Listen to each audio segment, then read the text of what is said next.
ਦੁਨੀਆ ਨੂੰ ਕਰਜ਼ਾ ਵੰਡਦੇ ਹੋਏ ਚੀਨ ਦੇ ਰਾਜ ਕਰਜ਼ੇ ਵਿੱਚ ਡੁੱਬੇ ਹੋਏ ਹਨ। ਸ਼੍ਰੀਲੰਕਾ, ਪਾਕਿਸਤਾਨ, ਤੁਰਕੀ, ਅਰਜਨਟੀਨਾ ਇਹਨਾਂ ਸਾਰੇ ਦੇਸ਼ਾਂ ਵਿੱਚ ਕੀ ਆਮ ਹੈ? ਇਹ ਸਾਰੇ ਦੇਸ਼ ਆਰਥਿਕ ਸੰਕਟ ਦਾ ਸਾਹਮਣਾ ਕਰ ਰਹੇ ਹਨ ਅਤੇ ਚੀਨ ਨੇ ਇਹਨਾਂ ਸਾਰੇ ਦੇਸ਼ਾਂ ਨੂੰ ਆਪਣੀ ਮੁਸ਼ਕਲਾਂ ਨੂੰ ਦੂਰ ਕਰਨ ਲਈ ਕਰਜ਼ੇ ਦਿੱਤੇ ਹਨ। ਆਰਥਿਕ ਮੁਸ਼ਕਲਾਂ ਨਾਲ ਨਜਿੱਠਣ ਲਈ ਚੀਨ ਨੇ ਹੁਣ ਗਰੀਬ ਜਾਂ ਮੱਧ ਆਮਦਨ ਵਾਲੇ ਦੇਸ਼ਾਂ ਨੂੰ ਕਰਜ਼ਾ ਦੇਣ ਦੇ ਮਾਮਲਿਆਂ 'ਚ ਅੰਤਰਰਾਸ਼ਟਰੀ ਮੁਦਰਾ ਫੰਡ IMF ਨਾਲ ਮੁਕਾਬਲਾ ਕਰਨਾ ਸ਼ੁਰੂ ਕਰ ਦਿੱਤਾ ਹੈ। 2021 ਵਿੱਚ ਚੀਨ ਅਤੇ IMF ਦੋਵਾਂ ਨੇ ਸੰਕਟ ਵਿੱਚ ਘਿਰੇ ਦੇਸ਼ਾਂ ਨੂੰ ਕਰਜ਼ਾ ਦਿੱਤਾ।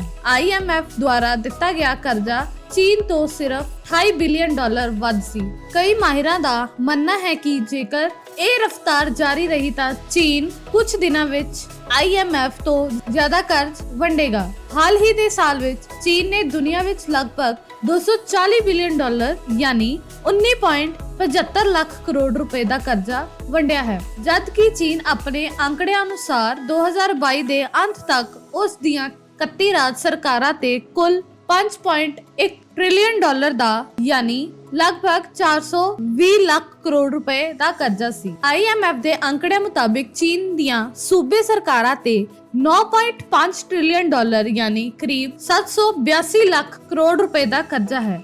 ਜਾਣੋ, ਆਪਣੀ ਹੀ ਕਰਜ਼ਾਈ ਅਰਥ ਵਿਵਸਥਾ ਦੇ ਬਾਵਜੂਦ ਦੂਜੇ ਦੇਸ਼ਾਂ ਨੂੰ ਕਰਜ਼ਾ ਵੰਡਦਾ ਚੀਨ ਨੂੰ ਕੀ ਹੈ ਫਾਇਦਾ? ਕੀ ਅਜਿਹੇ ਕਰਜ਼ੇ ਦੀ ਆਰਥਿਕਤਾ ਸੰਸਾਰ ਨੂੰ ਹੋਰ ਅਸਥਿਰ ਬਣਾ ਦੇਵੇਗੀ? 2010 ਤੋਂ ਚੀਨ ਵਿੱਚ ਕਮਿਊਨਿਸਟ ਪਾਰਟੀ ਨੇ ਲਗਾਤਾਰ ਬੁਨਿਆਦੀ ਢਾਂਚੇ ਦੇ ਪ੍ਰੋਜੈਕਟਾਂ ਨੂੰ ਵਧਾਉਣ ਦੀ ਨੀਤੀ ਅਪਣਾਈ ਹੈ। ਨਤੀਜਾ ਇਹ ਹੈ ਮੁੱਖ ਸ਼ਹਿਰ ਹੀ ਨਹੀਂ ਸਗੋਂ ਚੀਨ ਦੇ ਹਰ ਰਾਜ ਦੇ ਟੀਅਰ 2 ਅਤੇ ਟੀਅਰ 3 ਸ਼ਹਿਰ ਵੀ ਤੇਜ਼ ਰਫ਼ਤਾਰ ਰੇਲ, ਹਾਈਵੇ ਅਤੇ ਹਾਊਸਿੰਗ ਪ੍ਰੋਜੈਕਟਾਂ ਵਰਗੇ ਮੇਗਾ ਬੁਨਿਆਦੀ ਢਾਂਚੇ ਦੇ ਪ੍ਰੋਜੈਕਟਾਂ ਤੇ ਤੇਜ਼ੀ ਨਾਲ ਖਰਚਾ ਵਧ ਰਿਹਾ ਹੈ। ਪਰ ਕੋਵਿਡ ਦੌਰਾਨ ਚੀਨ ਵਿੱਚ ਜਿਸ ਤਰ੍ਹਾਂ ਦੀ ਸਖਤੀ ਵਰਤੀ ਗਈ ਸੀ ਉਸ ਤੋਂ ਅਰਥ ਵਿਵਸਥਾ ਹਜੇ ਤੱਕ ਉੱਭਰ ਨਹੀਂ ਸਕੀ। ਹਾਲਾਤ ਇਹ ਹੈ ਕਿ ਕਈ ਸ਼ਹਿਰਾਂ ਵਿੱਚ ਸਨਅਤੀ ਪਾਰਕ ਅਤੇ ਵੱਡੇ ਹਾਊਸਿੰਗ ਸੁਸਾਇਟੀਆਂ ਬਣਾ ਕੇ ਤਿਆਰ ਕੀਤੀਆਂ ਗਈਆਂ ਹਨ ਪਰ ਖਾਲੀ ਪਈਆਂ ਹਨ। ਪਰ ਬਿਨਾਂ ਕਿਸੇ ਵਿਰੋਧ ਦੇ ਕਮਿਊਨਿਸਟ ਪਾਰਟੀ ਏਜੰਡਿਆਂ ਨੂੰ ਲਾਗੂ ਕਰਨ ਵਾਲੀਆਂ ਸੂਬਾ ਸਰਕਾਰਾਂ ਇਸ ਮੰਦੀ ਦੇ ਬਾਵਜੂਦ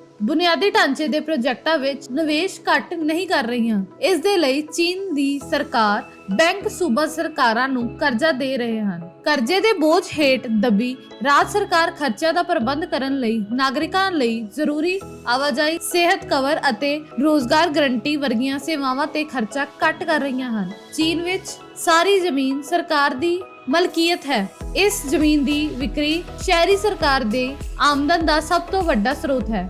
ਹੁਣ ਤੱਕ ਇਹ ਪ੍ਰਣਾਲੀ ਚੰਗੀ ਤਰ੍ਹਾਂ ਕੰਮ ਕਰ ਰਹੀ ਹੈ। 2010 ਦੇ ਦਹਾਕੇ ਵਿੱਚ ਸ਼ਹਿਰੀ ਸਰਕਾਰਾਂ ਨੂੰ ਦੁਨੀਆ ਭਰ ਵਿੱਚ ਇੱਕ ਰੋਲ ਮਾਡਲ ਮੰਨਿਆ ਜਾਂਦਾ ਹੈ। ਇਹਨਾਂ ਸਰਕਾਰਾਂ ਨੇ ਆਪਣੇ ਖਰਚੇ ਲਈ ਖੁਦ ਸਾਧਨ ਜੁਟਾਏ ਹਨ ਅਤੇ ਵਿਕਾਸ ਵੀ ਆਪਣੇ ਦਮ ਤੇ ਕੀਤਾ ਹੈ। ਪਰ ਕੋਵਿਡ ਦੇ ਦੌਰਾਨ ਇਹਨਾਂ ਸਰਕਾਰਾਂ ਦੀ ਹਾਲਤ ਖਰਾਬ ਕਰ ਦਿੱਤੀ ਗਈ। ਚੀਨ ਦੀ ਸਖਤ ਜ਼ੀਰੋ ਕੋਵਿਡ ਨੀਤੀ ਦੇ ਬਾਅਦ ਇਹਨਾਂ ਸ਼ਹਿਰਾਂ ਦੀਆਂ ਸਰਕਾਰਾਂ ਨੇ ਆਪਣੀ ਸਾਰੀ ਕਮਾਈ ਲਾਕਡਾਊਨ, ਟੈਸਟਿੰਗ ਅਤੇ ਕੁਆਲਿਟੀ ਕੁਆਰੰਟਾਈਨ ਦੇ ਪ੍ਰਬੰਧ ਵਿੱਚ ਖਰਚ ਕੀਤੀ। ਤਾਲਾਬੰਦੀ ਕਾਰਨ ਉਦਯੋਗ ਬੰਦ ਹੋ ਗਏ ਸਨ ਅਤੇ ਸ਼ਹਿਰੀ ਸਰਕਾਰਾਂ ਦੀ ਕਮਾਈ ਘਟ ਰਹੀ ਸੀ। ਇੰਨਾ ਹੀ ਨਹੀਂ, ਲਾਕਡਾਊਨ ਦੀ ਅਨਿਸ਼ਚਿਤਤਾ ਕਾਰਨ ਡਿਵੈਲਪਰਸ ਜ਼ਮੀਨ ਖਰੀਦਣ ਤੋਂ ਵੀ ਪਿੱਛੇ ਹਟ ਗਏ। ਹੁਣ ਇਹਨਾਂ ਉਧਾਰ ਲੈਣ ਵਾਲੇ ਦੇਸ਼ਾਂ ਨੂੰ ਬਾਕੀ ਦਾ ਕਰਜ਼ਾ ਡਾਲਰ ਵਿੱਚ ਮੋੜਨਾ ਪੈਂਦਾ ਹੈ। ਇਹ ਉਸਦੇ ਫੋਰਕੇਸ ਰਿਜ਼ਰਵ ਵਿੱਚ ਡਾਲਰ ਨੂੰ ਘਟਾਉਂਦਾ ਹੈ। ਉਹ ਚੀਨੀ ਸਮਾਨ ਖਰੀਦਣ ਲਈ ਵੀ ਚੀਨੀ ਕਰੰਸੀ ਦੀ ਹੀ ਵਰਤੋਂ ਕਰ ਸਕਦਾ ਹੈ, ਯਾਨੀ ਇਸ ਕਰੰਸੀ ਨੂੰ ਖਰਚਣ ਲਈ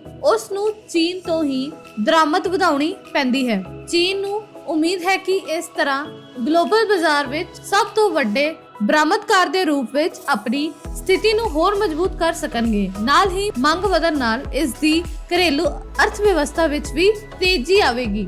ਏਦਾਂ ਦੀਆਂ ਹੋਰ ਜਾਣਕਾਰੀਆਂ ਲਈ ਸਾਡੇ ਵੈਲ ਮੀਡੀਆ ਚੈਨਲ ਨੂੰ ਲਾਈਕ ਕਰੋ, ਕਮੈਂਟ ਕਰੋ, ਸ਼ੇਅਰ ਕਰੋ ਅਤੇ ਫੋਲੋ ਕਰੋ। ਧੰਨਵਾਦ।